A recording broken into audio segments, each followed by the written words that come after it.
திருட்டுத்தனமா கைஸ், திருட்டுத்தனமா எங்ககிட்ட டாட்டுவை போட்டு 3500 ஒருத்தருக்கு டாட்டுவை போட்டு திருட்டுத்தனமா காசு தராம எக்ஸிட் ஆகிட்டாரு ஆள் ஒருத்தர், எங்களை ஏமாத்திட்டு.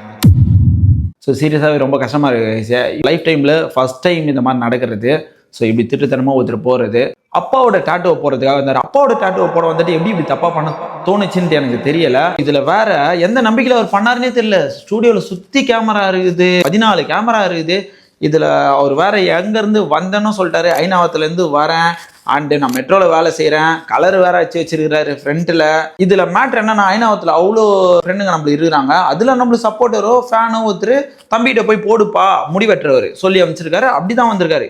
ஸோ தெரிஞ்சவர் சொல்லி அப்படி ஏமாத்திட்டு இருக்கிறாங்க. இன்னொரு பெரிய ஹைலைட் என்னன்னா, அவர் பார்த்தீங்கன்னா 90K 90,000 ஃபாலோவர் வேற வச்சிருக்கனாரு சொன்னார். அது வேற என்னன்னு தெரியல.